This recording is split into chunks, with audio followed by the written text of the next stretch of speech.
The Barrett came apart in her hands like a lover she had known for years. Yolanda Bassett worked in darkness, fingers moving across the rifle with a precision that required no sight, only memory. Spring tension. Both carrier. Folding bean. Each component slid free and returned to its place in a rhythm her grandfather had drilled into her before she turned 12 years old. In the armory of Forward Operating Base Falcon, surrounded by weapons she was never supposed to touch, she performed her nightly ritual of remembering who she really was. Footsteps echoed in the corridor outside. Yoli shifted instantly, her hands transitioning from disassembly to inventory clipboard, her posture changing from operator to administrator. The door swung open and fluorescent light carved across the darkness. Senior Chief Kendrick filled the doorway like a man who had never learned to enter a room without claiming it. His eyes swept the space until they found her, and his lip curled into something that wanted to be a smile, but carried too much contempt to qualify. Well, Bassett playing with the big kid toys again.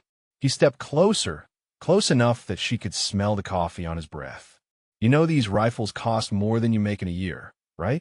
Maybe stick to your little computer screens and leave the real equipment to people who know how to use it. Yoli kept her expression neutral. Inventory check, Senior Chief. Monthly requirement. Behind her back, hidden by her body, the Barrett sat fully reassembled. She had completed the process in 19 seconds while he was talking. Regulation time was 45. Kendrick snorted. Right? Inventory. He reached past her and lifted the rifle with one hand, a casual display of strength that was meant to remind her of everything she was not. You ever even fire one of these, Bassett? Before we continue, drop a comment letting us know where you are watching from. Maybe you have known someone whose true abilities stayed hidden from the world around them. Yoli met his eyes. Qualification records are in my file, Senior Chief. This was technically true. What her file did not contain, what no official document would ever show, was the summer she turned 16 and put 3 rounds through the same hole at 800 meters while her grandfather watched in silence. What it did not contain was the competition she won at 22 under a false name, because women were not permitted to enter. What it did not contain was the real reason Captain Caulfield had requested her transfer to this base 8 months ago. Kendrick set the rifle down with unnecessary force. Stick to what you are good at, Bassett. Counting bullets and making coffee. Leave the shooting to the professionals. He turned to leave, then paused at the door. Almost forgot. Briefing at 0600. Captain wants all hands. Even the furniture. The door slammed behind him. Yoli stood motionless for a full minute, listening to his footsteps fade. Then she turned back to the Barrett and performed a function check, so smooth it would have made her instructors weep. The trigger pull was perfect. The action cycled like silk over glass. She had maintained this weapon every week for 8 months, keeping it ready for a moment that might never come. In the corridor outside, a different sound reached her ears. Softer footsteps, hesitant. She recognized the rhythm before the knock came. Private Okonkwo's voice was barely above a whisper.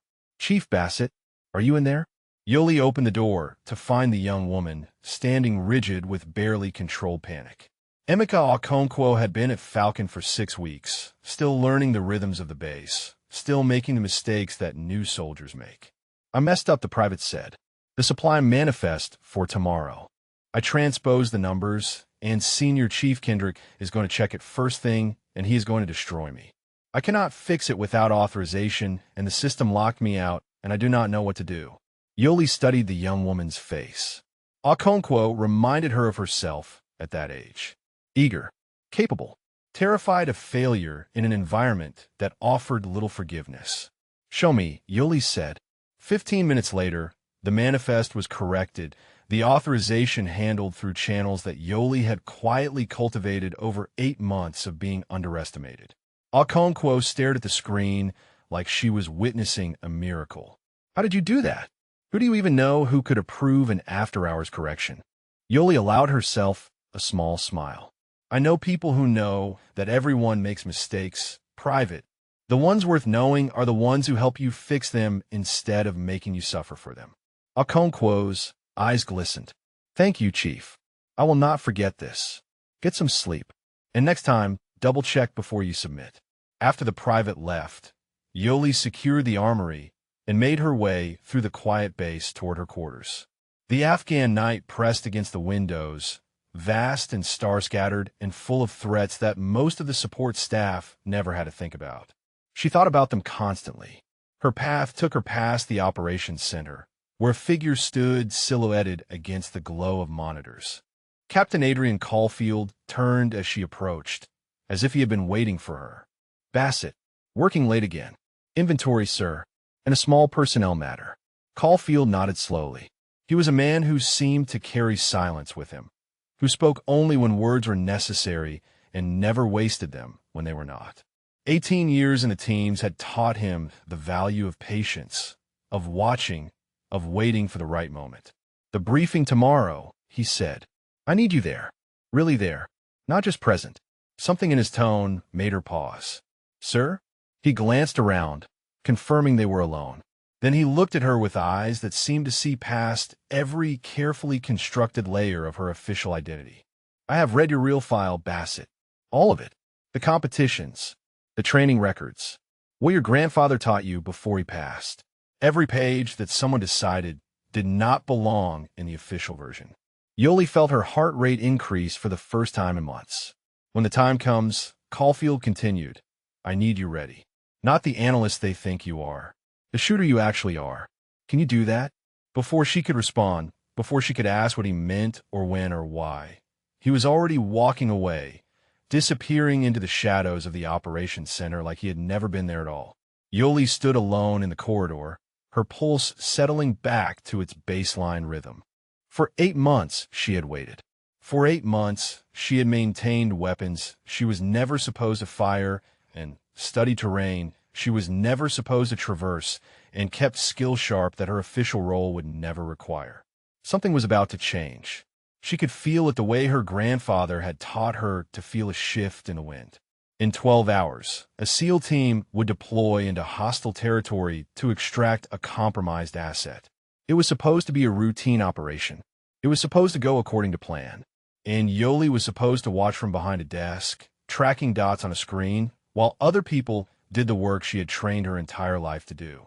But Captain Caulfield had read her file, the real one, and he had told her to be ready. The briefing room smelled like burnt coffee and tension.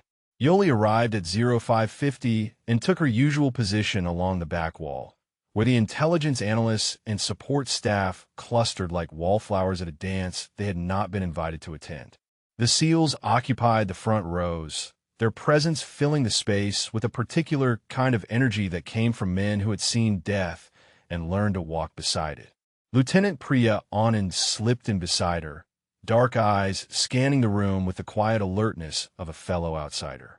Priya was the only person on this base who knew anything close to the truth about Yoli's background, and even she did not know everything.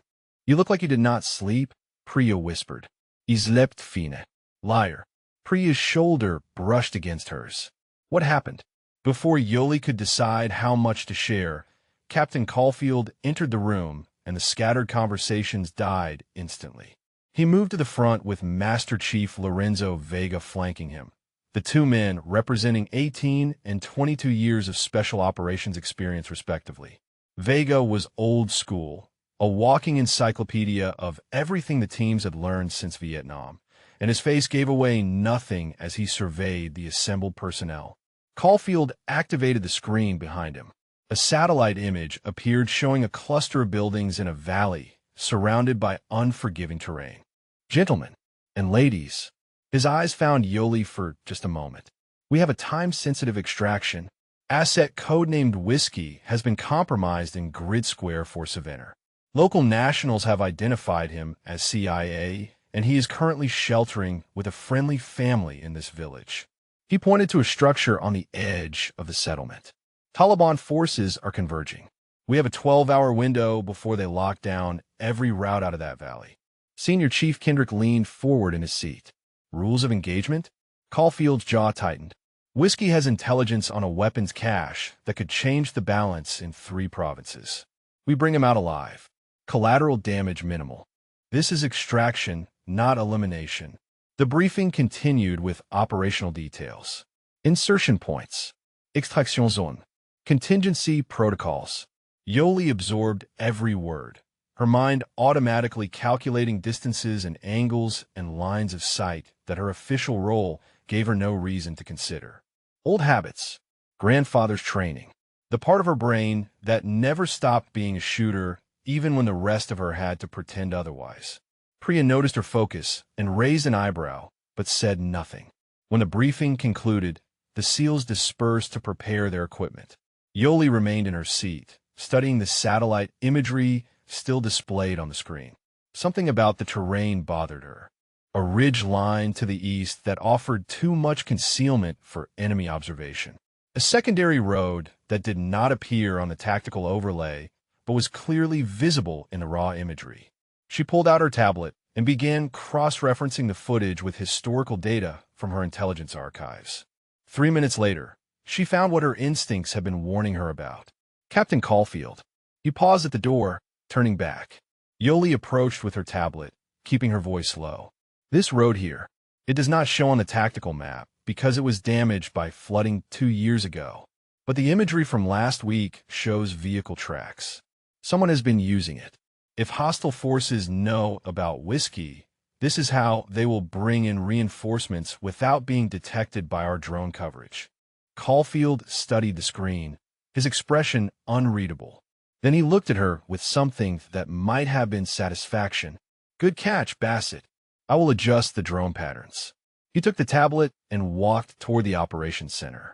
Yoli felt a small surge of validation, the familiar warmth of being useful in a way that actually mattered. The warmth lasted approximately 4 minutes. She was refilling her coffee when Kendrick's voice boomed across the operations center. Outstanding work on a secondary road identification. He was addressing the room, but his eyes swept past her like she was invisible. My team will adjust drone coverage accordingly. Good to see someone paying attention to the details. Priya appeared at Yoli's elbow, her whisper sharp with indignation. Did he just take credit for your catch? Yoli's hand tightened on her coffee cup. It does not matter who gets credit. What matters is that they adjust the coverage. It matters.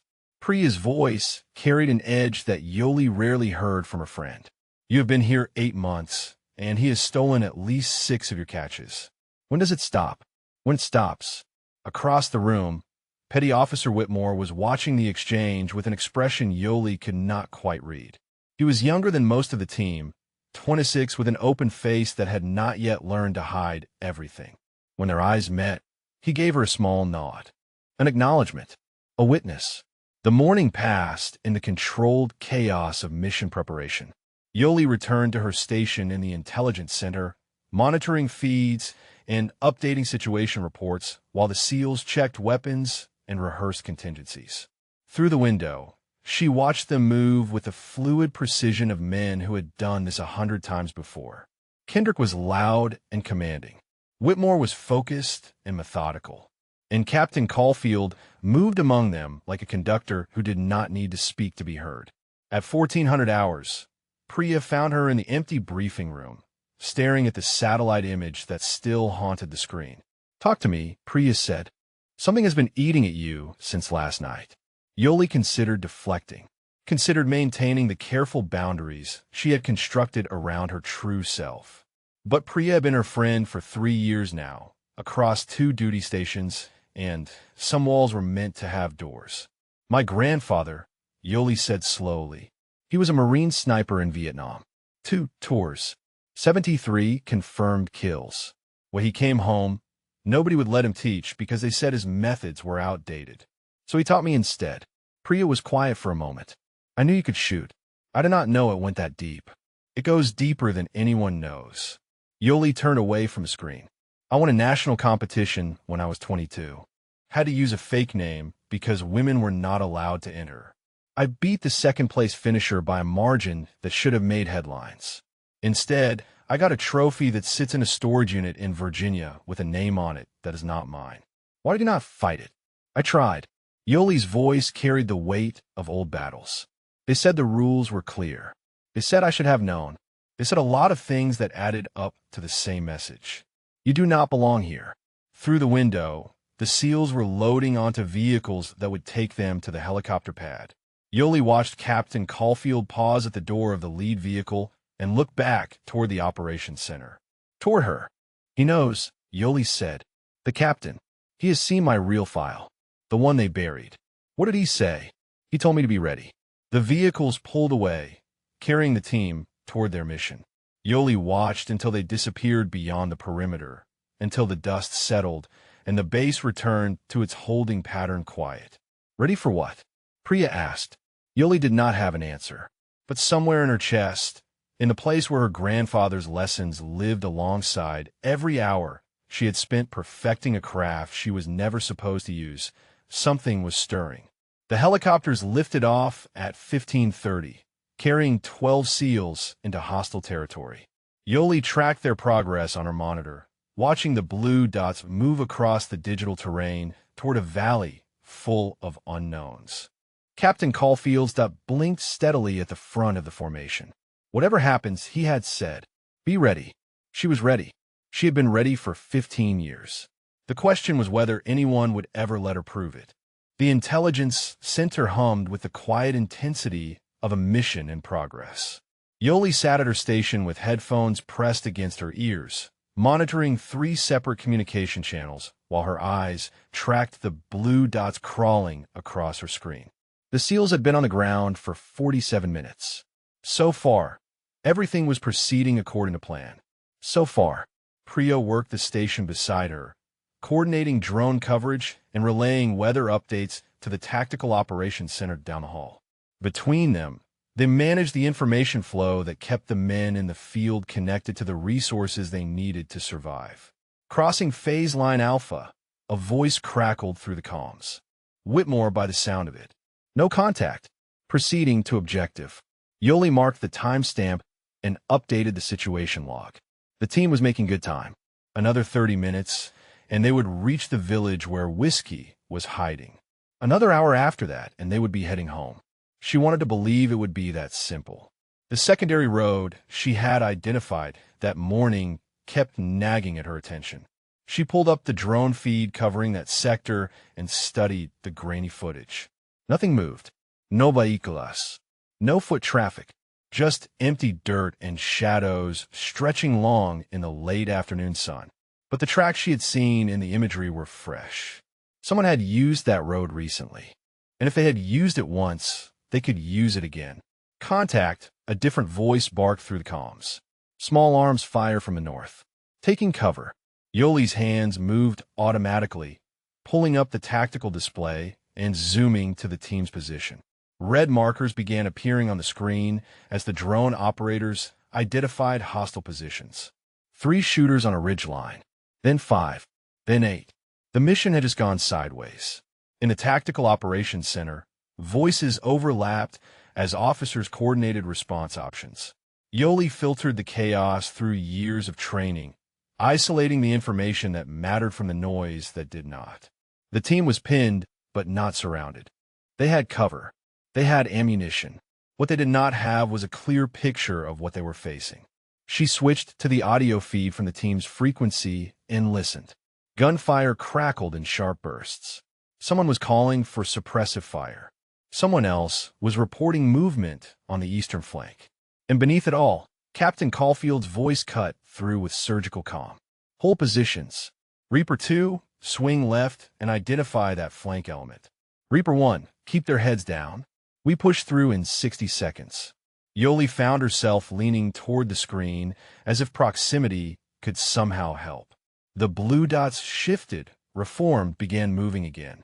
Caulfield was adapting, reading the battlefield, finding the gaps in the enemy's formation. Then the drone feed caught something that made her blood run cold. Captain. Yoli keyed her microphone before she could stop herself. Intelligence shows vehicle movement on the secondary road. 6 kilometers east of your position. Multiple technicals. They're flanking toward your extraction route. Silence on the channel. Then Kendrick's voice, harsh and dismissive. Who the hell is on this frequency? Bassett, get off tactical comms. You do not have authorization. She has eyes on something we do not, Caulfield responded. Bassett, confirm vehicle count. Yoli studied the drone footage, her trained eye picking apart the dust clouds and shadows. For vehicles, mounted weapons on at least two. Approximately 20 fighters based on thermal signatures. They will reach the extraction zone in approximately 18 minutes at current speed. The Tactical Operations Center had gone quiet. She could feel eyes turning toward her station, could sense the shift in attention as the officers realized that the support analyst had just identified a threat their own systems had missed. Adjusting extraction route, Caulfield said.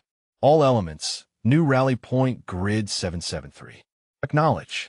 The acknowledgments came in rapid succession. The blue dots on Yoli's screen began moving in a new direction, away from the converging threat. She had bought them time. Maybe enough. Priya grabbed her arm. How did you see that before the drone operators? I knew where to look. It was not a complete answer, but it was the only one she could give. Years of studying terrain. Years of thinking like a shooter. Years of understanding how enemies moved and why. All of it compressed into a single moment of pattern recognition that her official training should never have provided. The firefight continued for another 11 minutes. Yoli tracked every second, her heart rate elevated but her hands steady. The team pushed through the ambush, reached the village, made contact with Whiskey. The extraction was back on track. Then the comms went silent. Yoli checked her equipment. The connection was solid. The frequencies were clear, but no voices came through. Priya frowned at her own station. I am showing all transponders active. They should be transmitting. Something is wrong, Yoli said. The words had barely left her mouth when a new voice cut through the static. A voice she did not recognize, speaking Pashto with an accent that marked him as local Taliban leadership. She did not speak the language fluently, but she knew enough to understand the message. They had been expecting the Americans. They knew about Whiskey, and they had prepared accordingly. The secondary road had been a distraction. The real trap was already in place. On her screen, the blue dots had stopped moving. All except one, which was now separating from the others, moving erratically toward the eastern edge of the village. Captain Caulfield's transponder. Yoli pulled up the drone feed and searched for visual confirmation. The footage was grainy, compromised by dust and distance, but she could make out shapes moving between buildings. Muzzle flashes, bodies taking cover, and one figure being dragged toward a waiting vehicle by 4 armed men. The figure was wearing American equipment. Caulfield is down, someone announced in the Tactical Operations Center. Transponder shows movement away from the team. Possible capture scenario. The words landed like a physical blow. Yoli stared at the screen, watching the blue that represented Captain Caulfield accelerate away from his team, away from rescue, away from everything that could save him. They had him. The man who had read her real file. The man who had told her to be ready. The man who had looked at her like she was something more than furniture with a security clearance. They had him, and she was sitting behind a desk 5 kilometers away, watching it happen on a screen. Kendrick's voice thundered through the operations center. I want every available asset redirected to that village. We're getting him back. But Yoli was no longer listening to Kendrick. She was studying the drone footage, tracking the vehicle that carried Caulfield, watching it disappear down a road that led toward a cluster of buildings she had memorized weeks ago during routine intelligence analysis. She knew where they were taking him, and she knew something else, something that made her hands tremble for the first time in years. There was a ridge line 3 kilometers north of that location, an abandoned observation post that still had equipment cache from a mission that never happened. Equipment that included a Barrett M107 with a scope she had personally calibrated. From that ridge, she would have line of sight to the entire compound. From that ridge, she could reach him. The question was whether she was willing to become something other than what her orders allowed her to be. The Tactical Operations Center had transformed into controlled chaos. Officers shouted coordinates. Analysts pulled satellite imagery. Radio operators cycled through frequencies trying to re-establish contact with the team on the ground. At the center of it all, Senior Chief Kendrick stood like a man who had finally found a stage worthy of his presence. I want thermal imaging on every structure in that village, Kendrick commanded. And give me extraction assets. We are launching a rescue operation within the hour. Yoli remained at her station, but her attention had split between two realities. In one, she was the intelligence analyst she was supposed to be, monitoring feeds and logging updates like a good soldier following protocol. In the other, she was already calculating distances, elevation changes, wind patterns at altitude. The ridge was calling to her. Priya appeared at her shoulder, voice low enough that only Yoli could hear. "You have that look." "What look?" "The one you get when you're planning something that will either get you promoted or court-martialed." Yoli did not respond. On her screen, she had pulled up the terrain analysis for the area north of the compound where they were holding Caulfield. The observation post was exactly where she remembered it. 3 kilometers of rough terrain. A 6-hour hike for a standard patrol. She could make it in 4 if she pushed hard. If she left within the next 30 minutes, she could be in position before dawn. Kendrick was still barking orders across the room.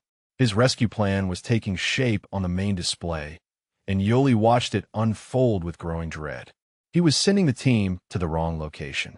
The intelligence suggested Caulfield was being held in the village center, but Yoli had seen the vehicle turn east. She had watched it disappear toward the compound on the outskirts. Kendrick was working with outdated information, and his pride would not let him consider alternatives. She had to try one more time. "Senior Chief." Yoli stood and crossed the room, tablet in hand. The drone footage from 20 minutes ago shows the vehicle carrying Captain Caulfield turned east toward this compound here. She pointed to the screen. "If we redirect the rescue team to these coordinates instead, we increase our chances of reaching him before they move him again."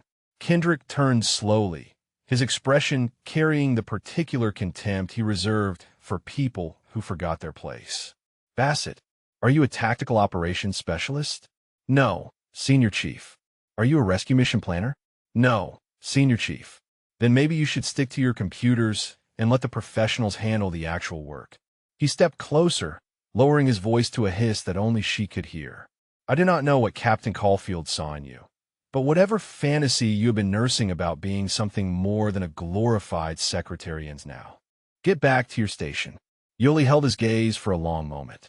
She could feel the eyes of the room on her, could sense Priya tensing nearby, could hear the silence that had fallen over the operations center.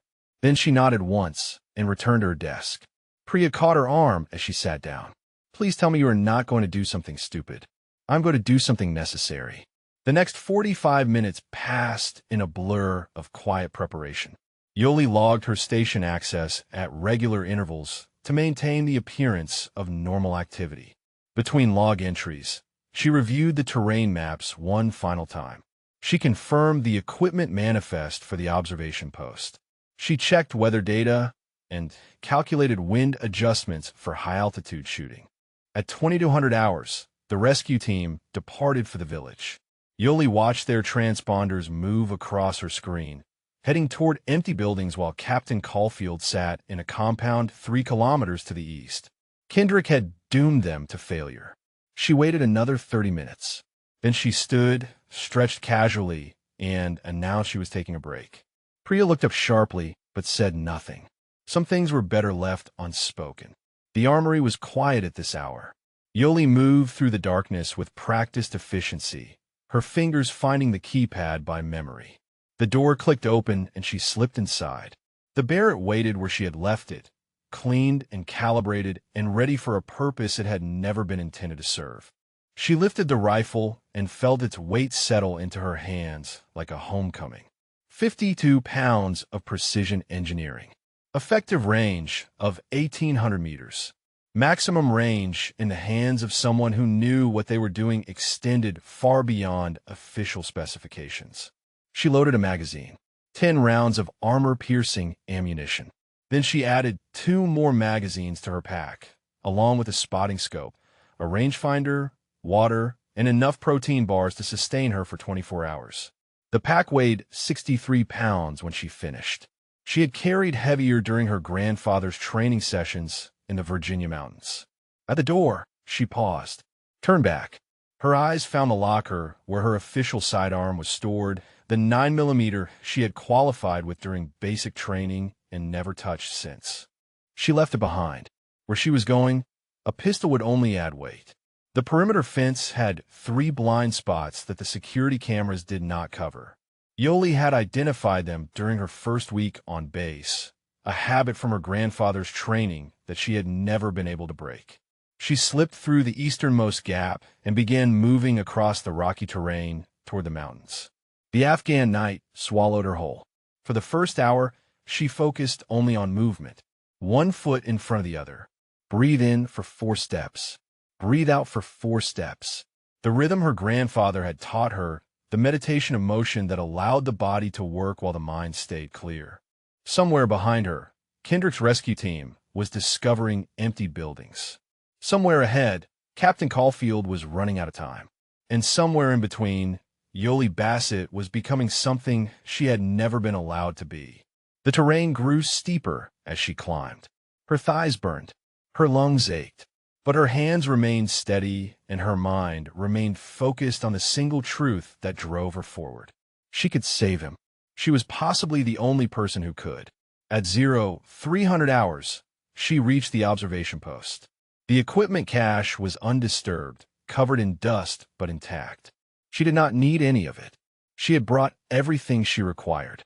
She set up her position on the ridge line, arranging the Barrett on its bipod and settling into the prone position that felt more natural than standing. Through the scope, she could see the compound in the valley below. Thermal signatures moved behind the walls. Vehicles sat in the courtyard. And in the center of it all, bound to a chair in an open space that suggested preparation for a video recording, sat Captain Adrian Caulfield. He was alive. For now. Yoli checked her rangefinder. 3,247 meters. Nearly 2 miles. Beyond the effective range of any standard military rifle. But the Barrett was not a standard rifle. And Yoli Bassett was not a standard shooter. She settled her breathing, began her calculations, and waited for the dawn that would determine whether she became a hero or a criminal. The cold seeped through Yoli's jacket as she lay prone on the ridge, her body pressed against rock that had never known warmth. She had been in position for 2 hours now, watching the compound through her scope while the sky slowly shifted from black to deep blue to the first pale hints of approaching dawn. Through the magnified lens, she could see everything. Captain Caulfield sat in the center of the courtyard, his hands bound behind him and his ankles secured to the legs of a metal chair. His face was bloodied, but his posture remained upright.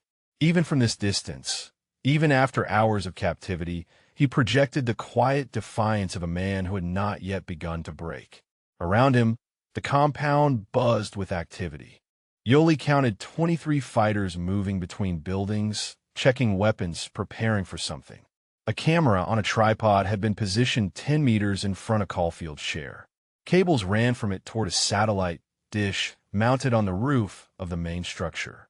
They were preparing to broadcast. She had seen videos like the one they were planning to make. Every soldier had. The propaganda pieces that circulated through enemy networks, designed to demoralize and recruit in equal measure. American officers forced to read statements. American officers made to kneel. American officers who disappeared from the frame and were never seen alive again. Caulfield had maybe an hour before the sun rose high enough for good lighting. Maybe less. Yoli forced herself to focus on the mathematics of the impossible. 3,247 meters. At that distance, a bullet would travel for nearly 4 seconds before reaching its target. For seconds during which wind, gravity, air density, temperature, humidity, and the rotation of the Earth itself would conspire to push the round off course. Her grandfather's voice echoed in her memory. The long shot is not about the rifle, Yolanda. It is not about the bullet. It is about understanding that you are asking a small piece of metal to dance with physics across a distance that God never intended humans to reach. You have to know the dance before you pull the trigger. She had practiced that dance for 20 years. In competitions, on ranges, in the Virginia mountains where her grandfather had set up targets that other shooters called impossible and she called Tuesday afternoon. But she had never danced with a life hanging in the balance. The wind shifted. Yoli noted the change automatically, adjusting her calculations. 7 miles per hour from the northwest, gusting to 12. At this distance, that gust could push around nearly 6 feet off target. She would have to time her shots between gusts. She would have to trust that the wind would cooperate for the fraction of a second she needed. Movement in the compound drew her attention back to the scope. A man emerged from the main building, his bearing marking him as leadership even before Yoli noted the deference the other fighters showed him. He walked directly to Caulfield and stood over him, speaking words she could not hear but could easily imagine. The commander, the one who would give the orders, the one who would decide when the camera started rolling and when it stopped. Yoli placed her crosshairs on his chest and held them there. At this range, a center mass shot was the only reliable option. Headshots were for movies and amateurs who did not understand how much a human skull could move in 4 seconds. But she did not fire. Not yet. One shot would announce her presence. One shot would send 22 remaining fighters scrambling for cover, and more importantly, scrambling toward Caulfield. She needed to think 3 moves ahead. Her grandfather had taught her chess before he taught her shooting. The lessons, she eventually realized, were the same. The commander finished his speech and walked back toward the main building. 2 fighters took up positions on either side of Caulfield, their weapons held casually but ready. The camera operator began adjusting his equipment. 15 minutes, maybe 20. Then they would begin. Yoli ran through her options. She had 14 rounds, 23 targets. Even in a perfect scenario, even if every shot found its mark, she would run out of ammunition before she ran out of enemies. And the scenario was far from perfect. She needed to create chaos. She needed to disrupt their plans so completely that they would not have time to execute Caulfield before help arrived. She needed to buy time for a rescue that might never come. The generators. She shifted her scope to the left side of the compound, where 2 diesel generators hummed behind a low wall. They powered the lights, the communications equipment, the camera that would broadcast Caulfield's final moments to the world. If she killed the generators, she killed the broadcast. It would not save Caulfield, but it would delay the inevitable. And sometimes delay was the difference between living and dying. She was calculating the shot when a new sound reached her ears, distant at first, then growing louder. The rhythmic thump of helicopter rotors echoing off the mountain walls. Yoli's heart lurched. The rescue team. They must have realized their mistake. They must have found the right coordinates. But as the sound grew clearer, her hope curdled into dread. The helicopters were coming from the wrong direction. Not from a base. From the north. From Taliban-controlled territory. Reinforcements. Through her scope, she watched the compound erupt into celebration. Fighters pointed toward the approaching aircraft. The commander emerged from his building again, a smile visible even at this distance. Whatever was coming, he had been expecting it. 2 helicopters crested the ridge line and began their descent toward the compound. Old Soviet models, probably captured from the Afghan army or purchased from corrupt officials. Each one capable of carrying a dozen fighters.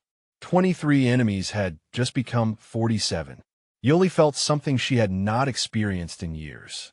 The cold grip of genuine fear. Not fear of death. Fear of failure. Fear that she had come all this way, risked everything, and would be forced to watch helplessly as Captain Caulfield died in front of a camera while she lay on a ridge with a rifle that could not save him. Her grandfather's voice cut through the fear. When the math says impossible, you change the math. Find a variable you can control and control it. She could not control the reinforcements. She could not control the wind or the distance or the number of enemies between her and Caulfield. But she could control the timing. She could control the chaos. She could start the fight before they expected it. The helicopters touched down and fighters began pouring out. For 30 seconds, the compound was a swirl of movement and confusion as newcomers mixed with the original force. For 30 seconds, nobody was watching Caulfield with full attention. Yoli shifted her aim to the generator on the left. Exhaled slowly. Felt her heartbeat steady into the rhythm her grandfather had drilled into her bones. 1 shot to start the chaos. Then 13 more to finish it. She squeezed the trigger. The generator exploded in a shower of sparks and flame. For seconds earlier, Yoli had squeezed the trigger. For seconds of holding her breath while the bullet traveled nearly 2 miles through cold mountain air. For seconds of trusting mathematics and muscle memory and 20 years of preparation for a moment exactly like this one. The compound plunged into chaos. Fighters scattered in every direction, their shouts carrying faintly across the valley. The lights died. The camera equipment went dark. And in the center of it all, still bound to his chair, Captain Caulfield lifted his head and looked directly toward the ridge where Yoli lay hidden. He could not possibly see her. Not at this distance. Not with the naked eye. But somehow, impossibly, he seemed to know. She did not have time to wonder how. The chaos was her window, and windows closed quickly. Her second shot took the fighter standing to Caulfield's left. Center mass. The man crumpled without a sound. Dead before his brain could register the distant crack of the rifle that killed him. The fighters around him spun in confusion, searching for a threat they could not locate. Third shot. The fighter on Caulfield's right. Another clean hit. Another body falling. Now they knew. Now they understood that somewhere out there, beyond the range of their own weapons, someone was hunting them. The commander emerged from cover, screaming orders that Yoli could not hear but could easily interpret. Find the sniper. Kill the sniper. Protect the prisoner. She put her fourth round through his throat. The compound erupted into panic. Fighters sprinted for vehicles. Others dove behind walls and barriers, pressing themselves against any surface that might offer protection from the invisible death raining down from the mountains. But Yoli was not firing randomly. Every shot served a purpose. The fighter moving toward Caulfield with a knife. The one climbing into the technical with a mounted gun. The one raising a radio to call for yet more reinforcements. 5 shots. 6. 7. Each one finding its mark with a precision that would have seemed supernatural to anyone watching. Back at 4 Operating Base Falcon, someone was watching. Master Chief Vega stood in the Tactical Operations Center, his weathered face illuminated by the glow of a drone feed that showed the compound descending into chaos. Beside him, Petty Officer Whitmore stared at the screen with his mouth hanging open. "Who the hell is that?" Whitmore breathed. Vega did not answer immediately. His eyes traced the trajectory of the shots, calculating angles and distances with the instinct of a man who had spent 3 decades in special operations. When he finally spoke, his voice carried something that might have been awe. "Bassett. It has to be Bassett. That is impossible." Whitmore shook his head. "Those shots are coming from the northern ridge. That is over 3,000 meters. Nobody makes shots like that." "She does." The door burst open and Senior Chief Kendrick stormed in, his face flushed with fury. "What the hell is happening out there? Who authorized a strike on that compound?" "Nobody authorized anything," Vega replied calmly. "But someone is doing it anyway." Kendrick pushed toward the screen, his eyes widening as he watched another fighter fall. The drone's thermal imaging showed a single heat signature on the distant ridge, prone and motionless except for the rhythmic pulse of a rifle firing. "That is Bassett's position," Vegas said. "I recognize the observation post. She must have gone out there on her own. She went AWOL." Kendrick's voice climbed toward a register that bordered on hysteria. "She abandoned her post during a combat operation? I will have her court-martialed. I will have her dishonorably discharged. I will make sure she never hold a weapon again." "Senior Chief." Vega's tone hardened. "Right now, that woman is the only thing standing between Captain Caulfield and a propaganda video. You can court-martial her later. Right now, we need to get assets to that compound before she runs out of ammunition." The words hung in the air like a challenge. Kendrick's jaw worked silently, his authority colliding with a reality he could not control. Whitmore was already moving. "I can redirect the QRF. 15 minutes if we push them hard." "Do it," Vega ordered. "And give me communication with that ridge. If she has a radio, I want to talk to her." On the ridge, Yoli had no idea that anyone was watching. Her world had narrowed to the scope, the trigger, and the lives she was trying to save. 8 shots fired. 6 rounds remaining. 31 enemies still moving in the compound. The mathematics remained impossible, but the fighters were no longer organized. They were scattered, terrified, unable to locate the threat that was systematically dismantling their operation. Some had fled entirely, abandoning vehicles in their desperation to escape. And Captain Caulfield was still alive. He had managed to tip his chair onto its side, reducing his profile and making himself a harder target for any fighter who might try to execute him in the chaos. Even bound and helpless, he was thinking tactically, buying time, trusting that whoever was shooting from that impossible distance would find a way to finish what they started. Yoli scanned for threats. A fighter was creeping along the eastern wall, working his way toward Caulfield's position. She tracked him through her scope, waiting for him to pause, waiting for the wind to settle. The gust died. The fighter stopped to peer around a corner. She fired. 9 shots. 5 rounds remaining. 30 enemies. The radio on her belt crackled to life. Bassett, this is Master Chief Vega. Acknowledge if you can hear me. She keyed the transmitter without taking her eye from the scope. Acknowledged. QRF is 15 minutes out. Can you hold? Yoli surveyed the compound. The remaining fighters had taken cover, but they were beginning to coordinate. Someone had assumed command in the wake of the commander's death. They were organizing a response. I can hold, she said, but I need them to stay pinned. If they rush the captain, I cannot stop all of them. Understood. Vega paused. Bassett, what you're doing out there, I have never seen anything like it. She did not have time for compliments. A technical was moving, its driver trying to position the mounted gun toward the ridge. Yoli adjusted her aim, calculated the lead, and fired. The driver slumped over the wheel. The technical rolled to a stop. 10 shots. 4 rounds remaining. 14 minutes until rescue arrived. 13 minutes. Yoli counted the seconds between heartbeats, using the rhythm to steady her breathing as she scanned the compound for movement. The remaining fighters had learned to fear the open ground. They pressed themselves against walls and huddled behind vehicles, their eyes searching the distant mountains for a threat they could not see. But fear made men desperate, and desperate men made mistakes. Through her scope, she watched a cluster of fighters gathering near the eastern building. 4 of them, heads close together, hands gesturing toward Caulfield's position. They were planning something. She could see it in their body language, in the way they kept glancing toward the ridge, as if calculating distances. They were going to rush the captain, all at once, from multiple directions, betting that she could not stop them all before at least one reached him. They were right. Yoli keyed her radio. Vega, I have 4 tangos preparing to move on the captain. I cannot take them all before they reach him. Vega's response came immediately. Can you delay them? Maybe, but I am down to 4 rounds. The silence that followed told her everything she needed to know. 4 rounds. For enemies preparing to charge. Even if she hit every shot, the timing would not work. The bullet needed 4 seconds to travel. In 4 seconds, a running man could cover 30 meters. Caulfield would be dead before her second round arrived. She needed to change the equation.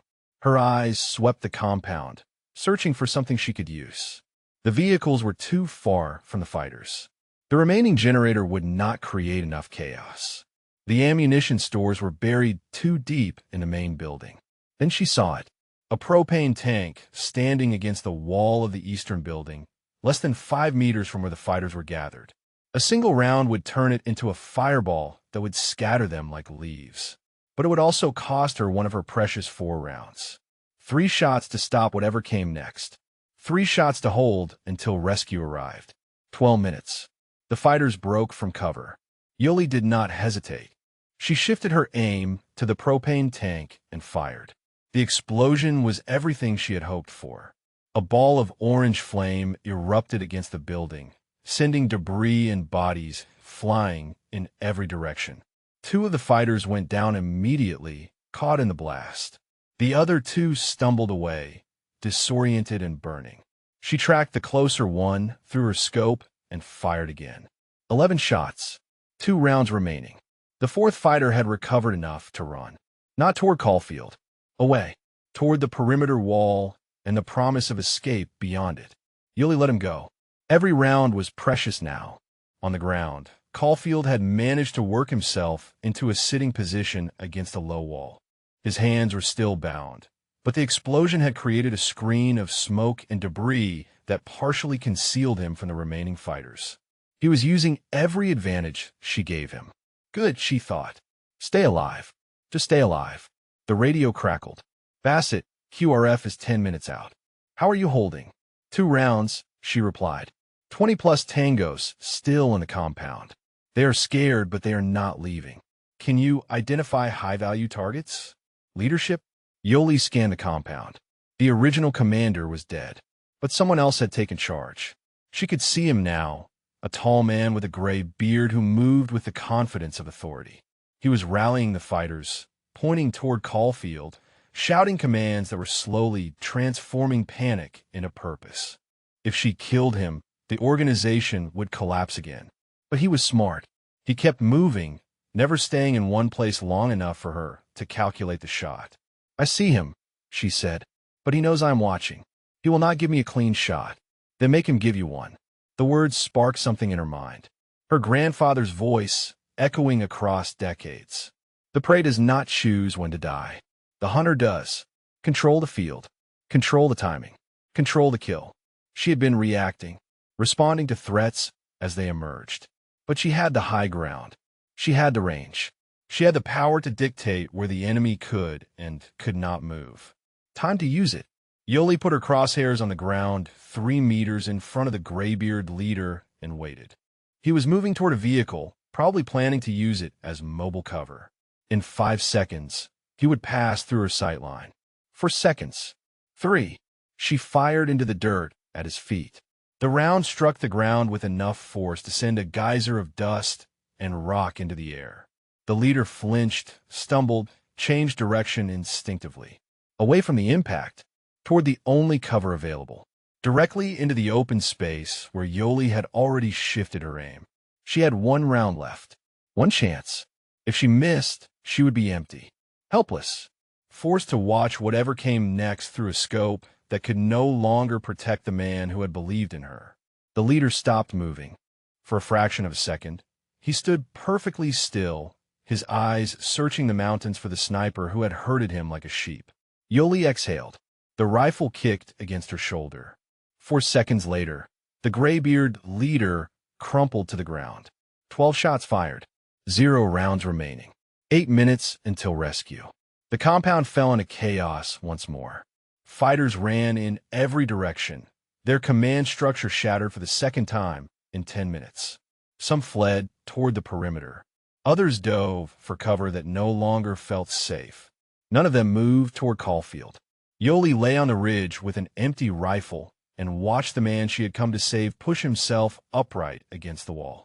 He was looking toward the mountains again, looking toward her. She had done everything she could. She had given him every second she had to give. Now all she could do was wait and pray that 8 minutes would not be long enough for the enemy to realize she had nothing left. The radio crackled one more time. Bassett. Vega's voice was thick with something she could not identify. I'm tracking your shot count. Are you empty? She closed her eyes. Affirmative. Hold your position. QRF is pushing hard. 7 minutes. 7 minutes. An eternity when you had no way to fight back. Yoli kept her eye pressed to the scope, watching the compound, watching Caulfield, watching the chaos she had created slowly begin to settle. 7 minutes. She had never felt so helpless in her life. 6 minutes. Yoli watched through her scope as the chaos in the compound began to settle into something far more dangerous. Order. The surviving fighters were regrouping, their initial terror giving way to the grim calculation of men who had realized the shooting had stopped. One of them stepped into the open. Tentative at first, his body tense for the impact that never came. Where he remained standing after 10 seconds, then 20, his posture changed.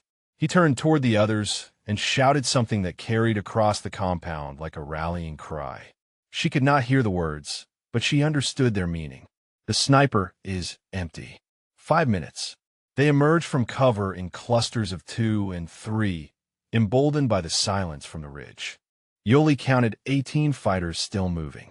18 men with weapons and rage, and a prisoner who had just become valuable again. A group of 4 began walking toward Caulfield. Yoli's finger tightened on a trigger that had nothing left to give. Her body screamed at her to do something, to find a solution, to conjure ammunition from thin air through sheer force of will. But physics did not bend to desperation. The rifle was empty. She was empty. All she could do was watch. The fighters reached Caulfield and hauled him to his feet. One of them struck him across the face, a blow fueled by fury over fallen comrades. Caulfield took it without flinching, his eyes still fixed on the distant mountains. He knows I am watching, Yoli realized. He knows I cannot help him, and he is not looking away. For minutes, the radio crackled. Bassett, QRF is visual on the compound. 3 minutes to insertion. 3 minutes. An eternity measured in heartbeats and hell breath. The fighters were dragging Caulfield toward the main building. If they got him inside, if they disappeared behind walls that her scope could not penetrate, everything she had accomplished would mean nothing. The QRF would arrive to find a hostage situation instead of a rescue operation. More lives at risk. More time for things to go wrong. She needed to stop them. She needed a weapon. Her eyes fell on the equipment cache at the back of the observation post. The supplies left behind from a mission that never happened. She had inventoried it months ago during a routine check that was not part of her official duties. Most of it was useless now. Rations, medical supplies, communications gear. But there had been something else. Something she had noted and filed away without ever expecting to need it. Yoli scrambled from her position and tore through the cache with hands that refused to shake despite everything her body was experiencing. Beneath a layer of dust and forgotten equipment, she found it. A flare gun. Single shot. Meant for signaling, not combat. It would not kill anyone at this distance. It would not even come close to the compound. But did not need to. She loaded the flare and returned to her position, pressing her eye to the scope one more time. The fighters had stopped walking. They were arguing about something. One of them kept pointing toward the mountains, toward the ridge where a sniper had spent the last 20 minutes systematically destroying their operation. They were afraid to go inside, afraid that the moment they relaxed, the shooting would start again. Good. Fear was a weapon too. Yoli raised the flare gun and fired. The red streak arced across the morning sky like a bleeding comet. It fell far short of the compound, burning itself out over empty ground. But the fighters did not know it was just a flare. All they saw was fire coming from the ridge. All they knew was that the sniper was still there, still watching, still ready. They scattered. Caulfield hit the ground as the fighters released him, their self-preservation overriding their mission. He rolled toward cover, bound hands and all, using momentum and desperation to put distance between himself and his captors. 2 minutes. The sound of helicopter rotors thundered across the valley. Yoli looked up to see 3 Black Hawks cresting the ridge line to the south, their door gunners already tracking targets in the compound below. The remaining fighters faced a choice: stand and fight against overwhelming firepower, or run and live to fight another day. Most of them chose to run. The QRF hit the compound like a thunderbolt. Ropes dropped from hovering helicopters. Bodies fast-stroked to the ground with weapons blazing. In 30 seconds, the organized resistance collapsed into a handful of isolated firefights that ended as quickly as they began. Yoli watched through her scope as Whitmore reached Caulfield first. The young SEAL cut the bindings from the captain's wrists and helped him to his feet. Caulfield said something that made Whitmore turn and look directly toward the ridge. Toward her. The radio crackled one final time. Bassett. It was Caulfield's voice, hoarse and exhausted, but unmistakably alive. I knew you would come. Her throat tightened around words that did not want to form. You told me to be ready, sir. A pause. Then, so quiet she almost missed it. I never doubted you would be. Below, the compound had transformed from a battlefield into a recovery operation. Medics attended to the wounded. Soldiers secured the perimeter. The helicopters that had delivered death now waited to deliver salvation. And on the ridge, 3 kilometers away, Yoli Bassett finally allowed herself to breathe. She had done it. Against impossible odds, with impossible shots, she had done what no one believed she could do. She had saved him. But as the adrenaline began to fade and the weight of what she had done settled onto her shoulders, she realized that the battle was only half over. She had broken every rule in the book, gone AWOL, taken unauthorized equipment, engaged in combat operations without orders or authorization. Kendrick would be waiting for her when she returned. Kendrick and his court-martial and his determination to make an example of the woman who had dared to be more than he allowed. Yoli began the long walk down from the ridge. Whatever came next, she would face it the same way she had faced the impossible shots. One breath at a time. The walk down from the ridge took 4 hours. Yoli moved through terrain that seemed determined to punish her for every step she had taken in darkness, her legs burning and her shoulders aching from the weight of the empty Barrett. She could have left the rifle behind. No one would have blamed her. But her grandfather had taught her that a shooter never abandoned their weapon, and some lessons went deeper than exhaustion. By the time she reached the base perimeter, the sun had climbed high enough to turn the Afghan landscape into a furnace. She was dehydrated, sunburned, and running on nothing but adrenaline fumes and stubborn pride. The gate guards stared at her like she was a ghost. Word had spread. She could see it in their faces, in the way they stepped aside without asking for credentials, in the whispers that followed her through the checkpoint and into the compound beyond. Everyone knew. Everyone had seen the drone footage. Everyone had watched a support analyst do the impossible from a ridge that should have been beyond human reach. The reactions split along predictable lines. Some soldiers nodded with respect as she passed. Others looked away, uncomfortable with a reality that did not fit their assumptions. A few glared with open hostility, their worldviews threatened by a woman who had done what they could not. Yoli ignored them all. She had one destination in mind. The Tactical Operations Center was crowded when she pushed through the door. Officers clustered around displays showing after-action reports. Analysts compiled data from the rescue operation. And at the center of it all, standing like a man who had been waiting for exactly this moment, Senior Chief Kendrick turned to face her. "Bassett." His voice cut through the chatter like a blade. "You have some explaining to do." The room went silent. I turned toward the confrontation unfolding at the door. Yoli set the Barrett on the nearest table with a thud that echoed in the sudden quiet. She straightened to her full height, shoulders back, chin level. 12 confirmed kills, Senior Chief. Captain Caulfield recovered alive. 0 friendly casualties. You went AWOL. Kendrick stepped closer, close enough that she could see the vein pulsing in his temple. You stole military equipment. You engaged in unauthorized combat operations. I do not care how many kills you racked up. You violated every protocol we have. The protocols would have gotten the captain killed. The words hung in the air like a grenade with the pin pulled. Kendrick's face flushed crimson. His hand trembled at his side, and for a moment Yoli thought he might actually strike her. Then a new voice cut through the tension. "Stand down, Senior Chief." Captain Caulfield stood in the doorway, his face bruised and his arm in a sling, but his presence commanding the room with an authority that Kendrick could never match.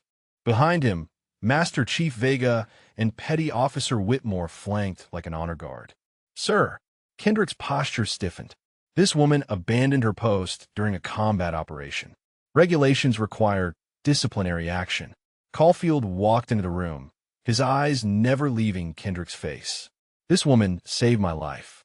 She identified the correct location when your intelligence was wrong. She engaged a superior force from a distance that most shooters would call impossible.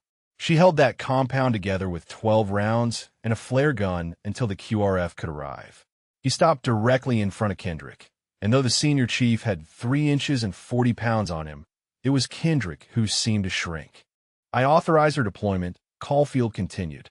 "Contingency Protocol 7, Subsection 4. Designated marksman authorization for personnel with specialized training during hostage situations. I signed the paperwork 6 months ago. Chief Bassett was operating under my direct orders." Yoli blinked. She had not known about any paperwork. She had not known there was a protocol that covered what she had done. But looking at Caulfield's face, at the slight quirk at the corner of his mouth, she understood. He had planned for this. From the moment he transferred her to this base, he had been preparing for exactly this scenario. Not just giving her the chance to prove herself, but protecting her from the consequences when she did. Kendrick's jaw worked silently. That protocol is meant for designated marksmen assigned to combat units. She is support staff. Intelligence analysis. Vega stepped forward, his weathered face unreadable. Actually, Senior Chief, I have been observing Chief Bassett's training regimen for the past 8 months. Unofficially, of course. Her qualifications exceed those of any designated marksman currently assigned to this theater. I have the documentation. He produced a folder and handed it to Caulfield, who did not bother to open it.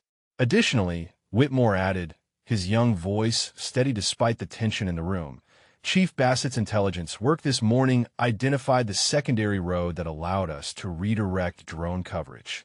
And she caught the correct location of Captain Caulfield's captivity when our initial intelligence was faulty.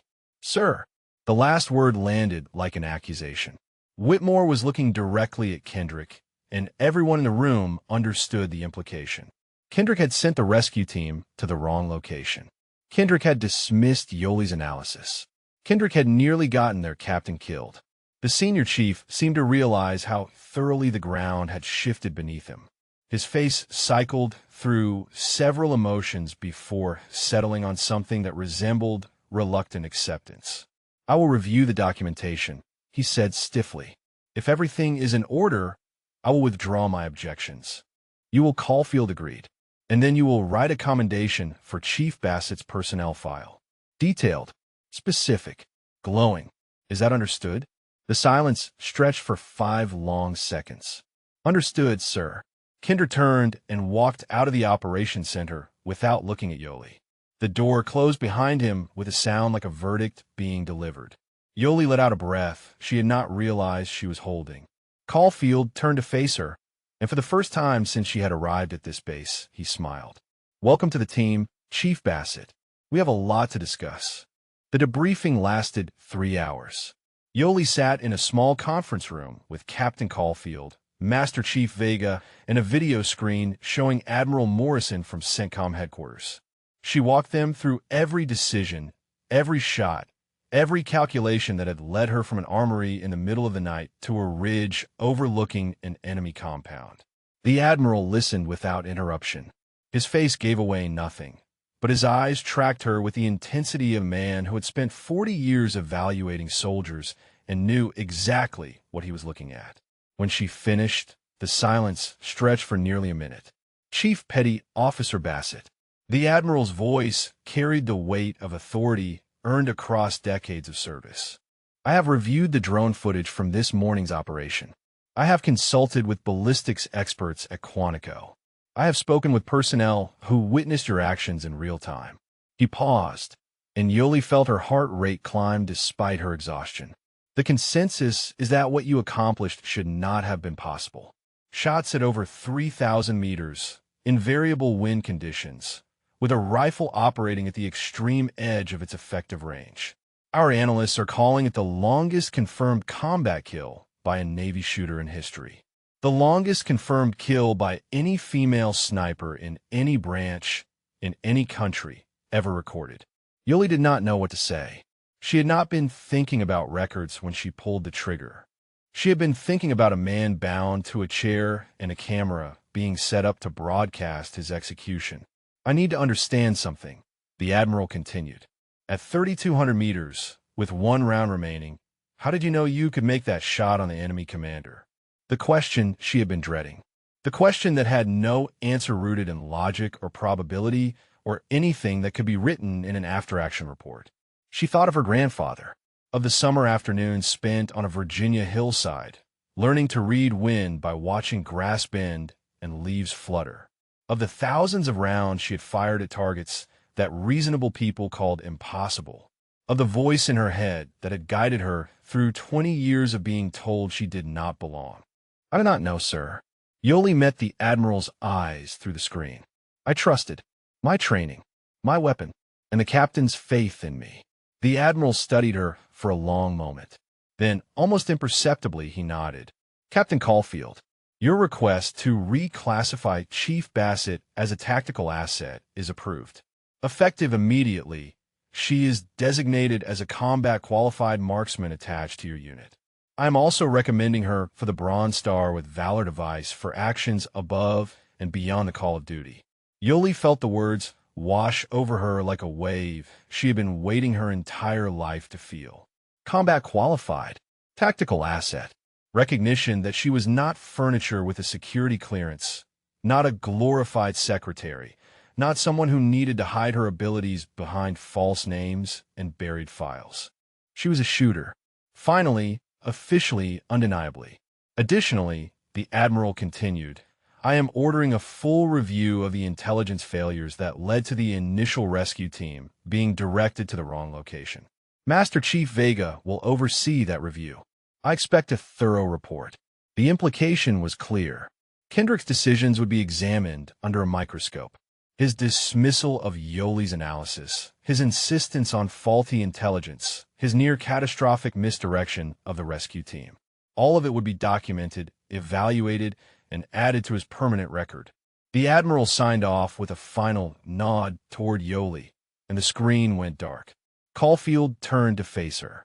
How do you feel? Yoli considered the question. Her body ached. Her eyes burned from hours of staring through a scope. Her hands, steady through 12 impossible shots, had finally begun to tremble now that the adrenaline was fading. But beneath the exhaustion, something else burned. Something that felt like the first sunrise after a long night. Like I finally got to be who I actually am, she said. Caulfield smiled. That is exactly how it should feel. He stood, wincing slightly as his injured arm shifted in its sling. Get some rest. Tomorrow we start your official integration with the team. There's a lot of work ahead. He paused at the door. Bassett, what you did out there? I have served with hundreds of operators over 18 years. SEALs, Delta, Rangers, the best this country has to offer. He turned back to face her. I have never seen anyone shoot like that. Not once. Your grandfather would be proud. The words hit her harder than she expected. Her throat tightened around a response that would not come. Caulfield seemed to understand. He nodded once and left her alone with the silence and the weight of everything that had changed. Priya found her 20 minutes later, still sitting in the conference room, staring at the wall where the Admiral's face had been. I heard. Priya dropped into the chair beside her. Bronze Star. Combat qualification. Kendrick ordered to write you a glowing commendation. Word travels fast. Word travels at the speed of everyone wanting to tell the story of the analyst who turned into a sniper overnight. Priya's voice softened. How are you actually doing? Yoli turned to look at her friend, the woman who had kept her secrets, the woman who had watched her hide for 3 years and never once suggested she stop fighting. I keep waiting to wake up, Yoli admitted, to find out this was all some fever dream, and I am still at my desk running imagery analysis. Priya reached out and squeezed her hand. Not a dream. This is your life now, the one you were always supposed to have. Through the window, the sun was setting over the Afghan mountains. The same mountains that had watched her climb toward an impossible position less than 24 hours ago. The same mountains that had witnessed her transformation from shadow to light. Tomorrow she would begin her new role. Tomorrow she would train with the team that had once looked through her like she was invisible. Tomorrow she would become, officially and finally, the shooter she had always been. But tonight she would rest. And for the first time in years, she would sleep without dreaming of targets she was never allowed to hit. The first week of Yoli's new life began at 0500 with a knock on her quarters door. Whitmore stood in the hallway, already dressed in full PT gear, a grin spreading across his face. Rise and shine, Chief. Captain wants you on the range in 30 minutes. Said something about seeing what you can really do when you're not exhausted and terrified. Yoli had slept for 14 hours straight. Her body still ached in places she had forgotten existed, but the fog of exhaustion had lifted. She felt sharper than she had in months. The range was empty when she arrived, the pre-dawn darkness broken only by floodlights illuminating the firing lanes. Captain Caulfield waited at the 100-meter line with Master Chief Vega and 3 other members of the team she had not yet formally met. "Gentlemen," Caulfield said as Yoli approached, "this is Chief Petty Officer Yolanda Bassett. Most of you watched her work on the drone feed 2 days ago. Today, you're going to see it up close." The next 4 hours redefined what the SEALs thought they knew about marksmanship. Yoli started at 200 meters, putting rounds through targets with a rhythm that seemed almost lazy until you noticed that every shot landed within a 2-inch grouping. At 400 meters, she shifted to moving targets, tracking and firing with a fluidity that made the complex look effortless. At 800 meters, she began explaining the calculations out loud, teaching as she shot, transforming each trigger pull into a lesson. Vega watched with the quiet intensity of a man recognizing mastery in a field he had studied for decades. The other SEALs exchanged glances that shifted gradually from skepticism to something approaching reverence.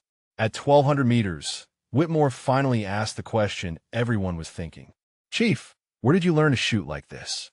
Yoli chambered another round, her eyes never leaving the distant target. "My grandfather, Master Sergeant Theodore Bassett, Marine Corps, 2 tours in Vietnam, 73 confirmed kills. When he came home, nobody wanted to hear what he had learned over there. So he taught me instead." She fired. The target snapped backward. He used to say the rifle was just a tool. The real weapon was patience, understanding that the shot was not the moment you pulled the trigger. The shot was every moment that came before. Every breath, every heartbeat, every calculation your mind made without being asked. Another round, another hit. He died when I was 24. Last thing he told me was that I was the best shooter he had ever seen. Better than him. Better than anyone he served with. He said I would change things. She lowered the rifle and turned to face the men watching her. Took me 10 years longer than he expected. But I am here now. The silence that followed was not uncomfortable. It was the silence of men recalibrating their understanding of what was possible. Vega broke it first. "You mentioned competition shooting during your debrief. National level, under a false name, because women were not permitted to enter." Yoli nodded. 22 years old. "I beat the second-place finisher by a margin that should have made the news. Instead, I got a trophy with someone else's name on it and a reminder that the rules were the rules. That trophy." Vega's voice was careful, measured. "You still have it?" "In a storage unit in Virginia. Along with 6 others, I won the same way." The SEALs exchanged another round of glances. 6 national-level competitions. 6 victories. 6 trophies collecting dust, because the world had not been ready for a woman who could outshoot every man in the country. Caulfield stepped forward. "The world is ready now." He gestured toward the range. "Show them the long shot. The one from the ridge." Yoli looked at the captain, then at the targets stretching into the distance. The range only extended to 1,500 meters, less than half the distance she had shot 2 days ago. But the point was not to replicate the impossible. The point was to demonstrate that the impossible had become routine. She walked to the firing line and settled into position. The Barrett felt like an extension of her body now, its weight and balance as familiar as her own heartbeat. 1,500 meters, she said. Wind from the east, 6 miles per hour. Temperature, ambient humidity, altitude. All factors in the calculation. All variables that changed the path of the bullet between here and there. She adjusted the scope, controlled her breathing, felt her heart rate slow into the steady rhythm that preceded every shot. The difference between a good shooter and a great one is not talent. It is tolerance. Tolerance for discomfort. Tolerance for uncertainty. Tolerance for the voice in your head that says the shot is impossible. She exhaled. You learn to ignore that voice. You learn to trust the math. You learn that impossible is just a word people use when they have not practiced enough. The rifle kicked against her shoulder. 1,500 meters away, the target shattered. The range fell silent again. Then Whitmore let out a low whistle. I think I need to go back to sniper school. Vega shook his head slowly. They do not teach this at sniper school. This is something else entirely. Caulfield watched Yoli rise from her position, the ghost of a smile playing at the corner of his mouth. This is what happens when you let people be who they actually are. The morning session ended with Yoli fielding questions from operators who had spent years believing they knew everything about long-range shooting. She answered each one with the patience her grandfather had taught her, sharing knowledge that had been locked inside her for far too long. By noon, word had spread across the base. The analyst who saved the captain. The woman who shot farther than anyone thought possible. The shooter who had been hiding in plain sight for 8 months. For the first time in her military career, Yoli walked through the compound and saw her own reflection in the eyes of people who finally understood what she was. Not furniture with a security clearance. Not a glorified secretary. A warrior. 3 weeks after the ridge, the package arrived. Yoli was in the team briefing room, reviewing reconnaissance photos for an upcoming operation, when Whitmore appeared in the doorway with a wooden crate balanced in his arms. "This just came through logistics," he said. "Addressed to you. Return address is Virginia." Yoli's hands went still over the photographs. Virginia, the storage unit, the trophies, the life she had left behind when she joined the Navy and learned to hide. She had called her grandmother 2 days after the rescue, the first real conversation they had shared in over a year. The old woman had already seen the news coverage, had already pieced together that the unnamed female sniper making headlines was the granddaughter she had watched grow up on a rifle range in the Shenandoah Valley. They had talked for 3 hours. About her grandfather. About the years of waiting. About the moment Yoli had finally become the shooter he always knew she could be. The crate was heavy. Yoli carried it to a corner of the briefing room, and Pride opened the lid with a screwdriver Vega handed her without being asked. Inside, wrapped in cloth that smelled faintly of gun oil and Virginia pine, was her grandfather's rifle. A Winchester Model 7E, pre-1964 production, the same rifle Theodore Bassett had carried through 2 tours in Vietnam. The same rifle he had used to teach a 12-year-old girl that gender was irrelevant when physics was the only judge that mattered. Yoli lifted it from the crate and felt the weight settle into her hands like a memory made solid. A letter rested at the bottom of the crate, written in her grandmother's careful script. "Your grandfather always said this rifle would know when it was time to find you. I think it knows now. Make him proud, Yolanda. You already have." She did not realize she was crying until Whitmore quietly handed her a bandana and stepped back to give her space. The team filed out one by one, each of them finding reasons to be elsewhere, granting her the privacy that warriors offered each other in moments of unexpected vulnerability. Only Caulfield remained, standing by the window with his back to her, watching the Afghan sunset paint the mountains gold. He knew, Yoli said when she trusted her voice again. "My grandfather. He knew I would end up here someday. Doing this. Being this." Caulfield turned. Good teachers always know. They see what their students will become long before the students see it themselves. Yoli ran her fingers along the rifle stock, tracing initials carved into the wood decades ago. T.B. Theodore Bassett, the man who had given her everything and asked only that she become worthy of it. "He would have liked you," she said. He had no patience for officers who confused authority with leadership. Caulfield smiled. "Then I will take that as the highest compliment you could offer." The door opened and Priya slipped inside, her eyes widening when she saw the rifle in Yoli's hands. "Is that what I think it is?" Yoli nodded. "My inheritance." Finally claimed. Priya crossed the room and wrapped her arms around Yoli in a hug that said everything words could not. They had walked this road together for 3 years, through frustration and silence and the slow erosion of hope. Now they stood on the other side, in a world that had finally made room for what Yoli had always been. The evening call to prayer echoed across the base as the sun dipped below the mountains. Yoli stood at the window of her new quarters, her grandfather's rifle mounted on the wall beside the Barrett she had carried to the ridge. 2 weapons, 2 generations. One unbroken line of purpose. A knock at the door interrupted her reflection. She opened it to find Kendrick standing in the hallway, his posture stiff and his expression unreadable. They stared at each other for a long moment. The history between them hung in the air like smoke from a distant fire. "I came to give you this." Kendrick extended a folder. "The commendation. Captain's orders." Yoli took the folder, but did not open it. Her eyes remained fixed on the man who had spent 8 months trying to convince her she was nothing. Kendrick shifted his weight. What you did on that ridge? He stopped. Started again. I've been doing this for 15 years. I thought I knew what shooters looked like, what they sounded like, who they were. He met her eyes, and for the first time, she saw something other than contempt. I was wrong. It was not an apology. It was not friendship, but it was an acknowledgement, grudging and incomplete, that the world he understood had shifted beneath his feet. Yoli nodded once. Then she closed the door and let him walk away with whatever remained of his certainty.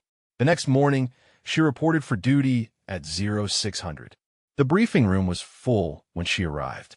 SEALs filled the front rows, analysts and support staff lined the walls, and at the head of the table, Captain Caulfield stood waiting. He nodded toward an empty seat in the front row, the seat beside his own. Yoli walked through the silent room and took her place among the operators who had once looked through her like glass. Now they looked at her like one of their own, because she was. Caulfield began the briefing, outlining the next mission, the next challenge, the next opportunity to serve. Yoli listened with half her attention, while the other half wandered to the rifle on her wall, to the grandfather who had seen her future, to the long and winding road that had finally led her home. If you connected with this story, drop a comment about what resonated most with you. Maybe share a time when you, or someone you know, finally got the chance to show what they could really do. Outside the window, the sun rose over the Afghan mountains. The same mountains that had witnessed her transformation. The same mountains that would witness whatever came next. Yoli Bassett, Chief Petty Officer, United States Navy, designated marksman, combat qualified sniper, sat in her earned seat and prepared for the future her grandfather had always known was waiting. The shot did not make the sniper. The waiting did, and she was not waiting anymore.